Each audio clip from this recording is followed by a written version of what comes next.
여러분들을 하나님의 말씀 안으로 인도합니다. 시편 18편 1절 따라서 하십니다. 여호와는 나의 힘이시요 내가 여호와를 사랑하나이다.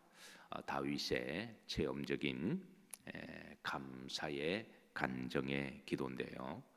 특별히 2절 말씀을 여러분 좀 암송했으면 좋겠습니다. 암송이 가능하신 분은 좀 암송하셔서 가슴에 새기시고, 그래서 그 말씀을 기억하실 때마다 힘이 되시기를 소망합니다.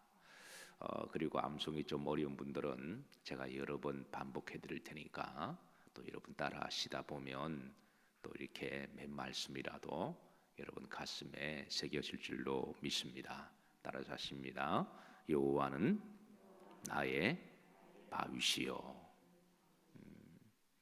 여호와는 나의 요새시며 나를 건지시는 이시요 나의 하나님이시요 내가 그 안에 피할 바위시요 나의 방패시요 나의 구원의 뿌리시요 나의 산성이시로다. 다윗은 총 8가지 하나님의 속성을 고백하고 찬양하고 믿음으로 고백하고 있습니다. 이 8가지의 하나님의 속성은 다윗이 체험적으로 만난 하나님입니다. 그냥 어떤 문학적인 시적 은유적으로 아름다운 글로 고백한 게 아니라 그의 삶의 여정 가운데 그가 직접 만나고 체험한 이 하나님의 속성을 여러분들이 이 말씀을 많이 묵상하시고 암송하심으로 이 하나님의 속성이 여러분의 하나님이 되시고 또 여러분에게 위로가 되시기를 주의 이름으로 축복합니다. 우리가 지난번 말씀에 이 2가지를 말씀을 나누었습니다. 여호와는 나의 모이시다 반석이시다. 이스라엘 땅은 거의 바위로 이루어져 있죠. 큰 바위 반석들이 많다 보니까 그래서 하나님은 흔들리지 아니하시는 반석이시다. 세상은 흔들리고 사람은 흔들리고 올 한 해 바이러스가 세상을 다 흔들어 놨잖아요. 또 그것 때문에 많은 사람도 흔들리지만 그러나 하나님은 흔들리지 아니하십니다. 반석에 우리의 믿음의 뿌리를 굳게 내리시기를 기도하고 소망합니다. 여호와는 나의 요새시다. 요새시다. 우리가 이제 지난번에 2가지 말씀을 나누었고 오늘은 이제 3번째 말씀, 4번째 말씀을 좀 은혜를 나누고 위로가 되고 기도하기를 소망합니다. 여호와는 따라서 하십니다. 여호와는 나를 건지시는 이시요. 자, 이 말씀도 시편 40편 2절 말씀과 서로 이제 연관 있는 말씀인데요. 이 팔레스틴 땅에는 우선 2절 화면 올라왔으니까 2절 한번 합독하고 말씀을 또 나누도록 합니다. 합독합니다. 나를 기가 막힐 웅덩이와 수렁에서 끌어올리시고 내 발을 반석 위에 두사 내 걸음을 견고하게 하셨도다. 그러니까 기가 막힐 웅덩이와 수렁에서 나를 끌어올리시고, 이 말씀이 오늘 시편 18편 2절과 이제 짝이 되는 말씀인데요. 나를 건지시는 하나님이십니다. 이 팔레스틴 땅에는 이제 땅이 좀 험악하다 보니까 움푹 파인 데가 많습니다. 그래서 양들이 가다가 잘 이렇게 그 움푹 파인 데 푹 빠져요. 힐을 신고 다니는 우리 여성분들은 힐을 신고 다니다가 꼭 이상한 데 한번 그 힐 뒷굽이 한번 꼭 꽂힐 때가 있죠. 그런 경험 하신 적 있으시죠? 그러면 그 힐 뒤에 어느 좀 이렇게 좀 꽂히면 참 난감하죠.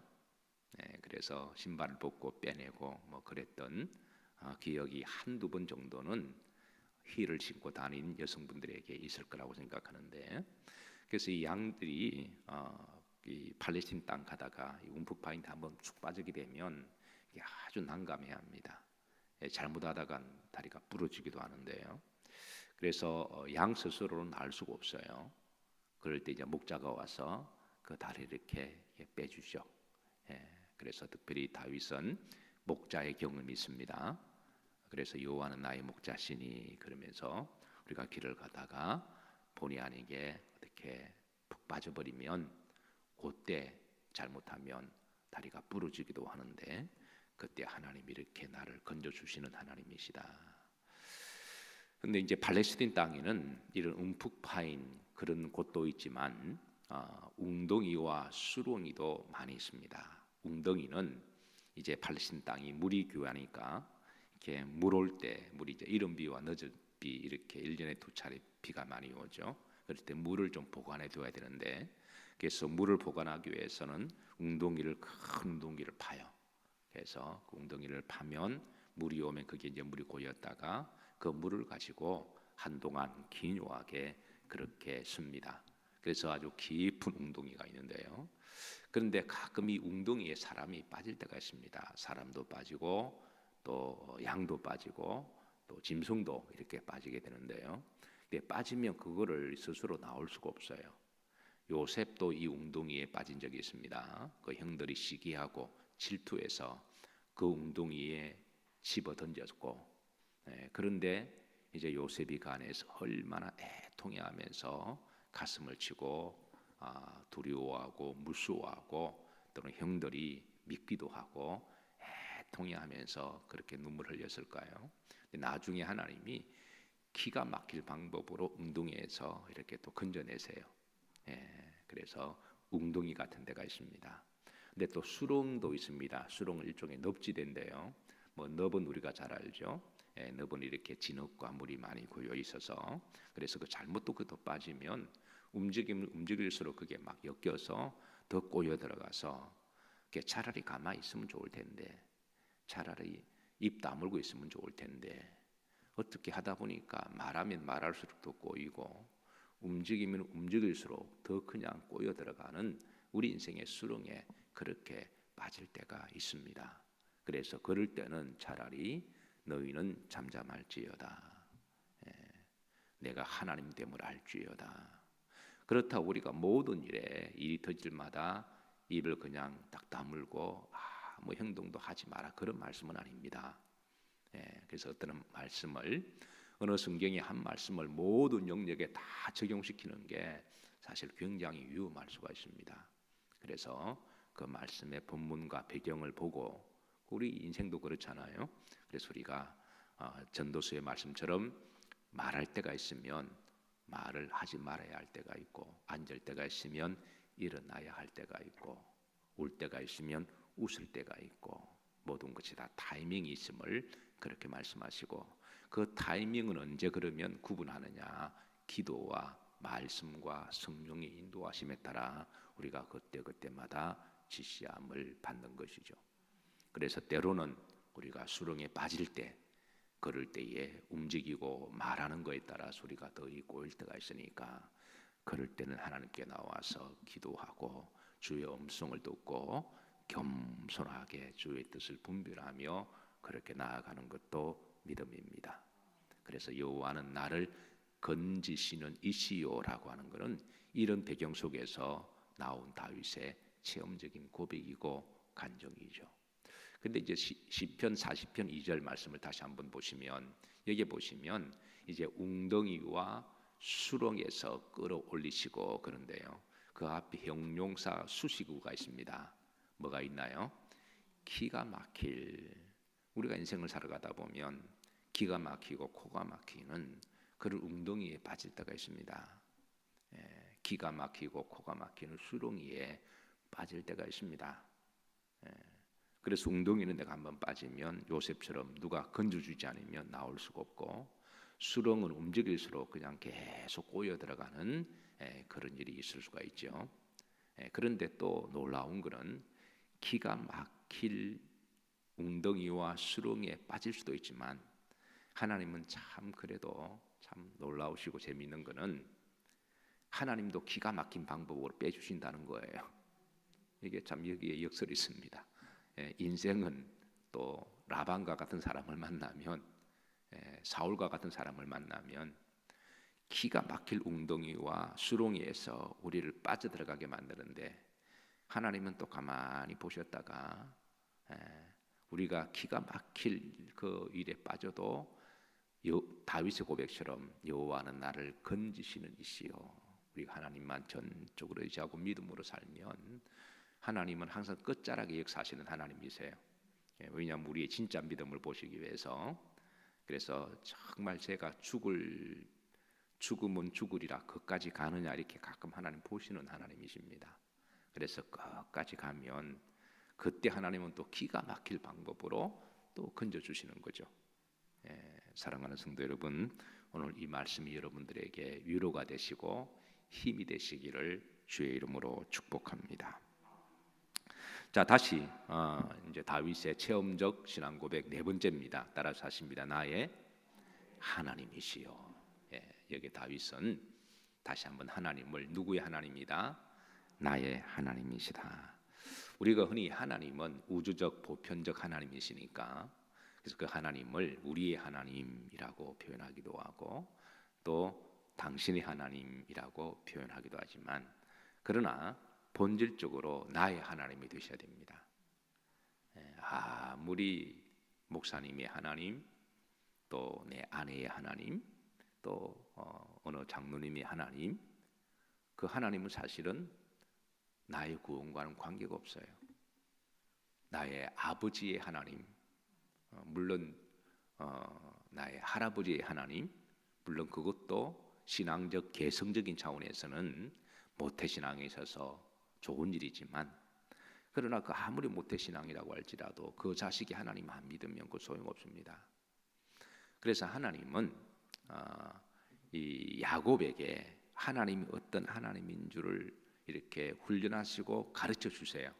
그 야곱에게 나는 아브라함의 하나님이다. 나는 이삭의 하나님이다. 나는 너의 하나님이다. 그러니까 이렇게 가르쳐 주시는 것은 하나님은 우리가 신앙적으로 신앙의 과정에서 개성되어져야 할 그런 하나님이기도 하지만 본질적으로 하나님 족보를 말씀하는 게 아니라 너와 나의 관계는 일대일의 관계다. 나는 너의 하나님이 되고 너는 나의 백성이 되고 그래서 다윗이 이런 고백적 차원에서 나의 하나님이라고 그렇게 고백을 하고 있습니다. 사랑하는 성도 여러분, 하나님이 나의 하나님이 되시기를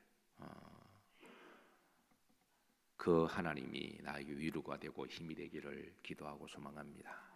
오늘 새벽에 이 두 말씀 붙들고 기도하시고 위로가 되시고 따라서 하십니다.